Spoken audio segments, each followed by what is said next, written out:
If I've seen it one time, I've seen it a million times. It pops up all the time online in discussions about Shadowdark. Big question of how do you award XP? I'm Michael Putlak from Night Noon Games, and I'm here today to tell you might be doing it wrong. It seems that most people out there who are playing Shadowdark are awarding XP for gold and for treasure, and that's great. That is part of how this game is designed and how it works is you get some treasure, you get some gold, and your players get XP. They get one notch higher in their quest to level up. But something that's really getting overlooked here are the other ways that you can earn XP in Shadowdark. Now, let's go to the core rules so we can understand how those work. This is from page 117 of the Shadowdark core rules. You can see that the sources of XP aren't just gold and gems, but they're also oaths, secrets, and blessings, magic items, meaningful trophies or tokens, and then clever thinking, which can also get you an XP. I think most DMs would lump in meaningful trophies and tokens as well as magic items into the idea of treasure, so they would be awarding XP for those, but it's really the oaths,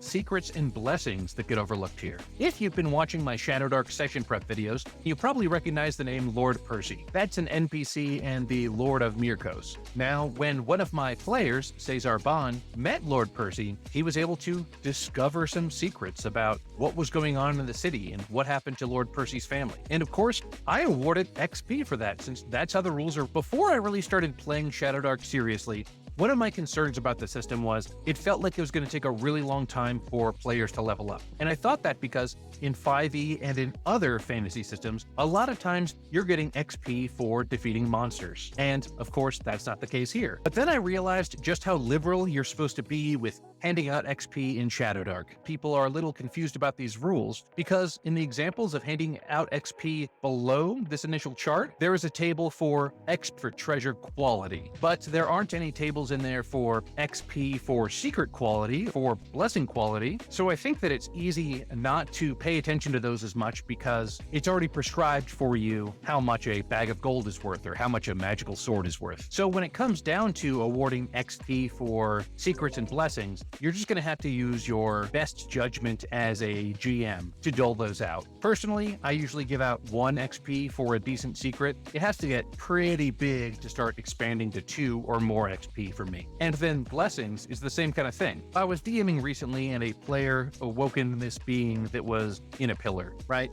It wasn't anything super notable, except for one of my players said, "Hey, would you mind blessing us on our quest?" And I thought, hey, this is a great opportunity to award XP for blessings. So this magical being that lived inside this pillar gave all my players a blessing. And that was just a fun way to award them all 1 XP. And then they were on their merry way. Now, you may have noticed that I haven't really talked about oaths yet. And that's because if you look in Cursed Scroll 3, again, this is another official supplement put out by the Arcane Library for Shadowdark, you can see that there is a table all about oaths. But that kind of confuses things a little bit because these oaths, as you can see, only award hit points and stat increases instead of XP. Personally, though, I don't think it would be too much to tack on some extra XP if a character successfully fulfills their oaths. And part of that is, I really want to encourage players to make oaths because I feel like it really moves the story along. It gives each individual character a mission if they have an oath. There's something that drives them, that they're aspiring to, that they're trying to achieve.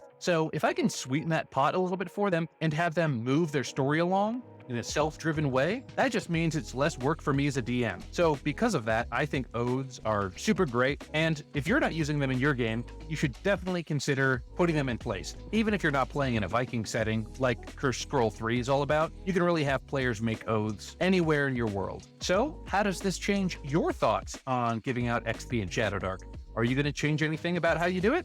Or do you have any tips or house rules that you like to use? Let me know down in the comments below. I'd love to read them. If you haven't subscribed to the Night Noon Games newsletter yet, there's a link for that down below as well. I've got a big announcement coming up here probably in the next week or so. It's about an upcoming Shadowdark project that I'm very excited about, and I don't want you to miss out on it, so make sure to subscribe to that newsletter. Of course, you can find links down in the description for my other social media accounts too, so I'd love to see you there. And of course, don't forget to subscribe to this channel. Until our next adventure, stay inspired and keep those dice rolling. Thanks for watching.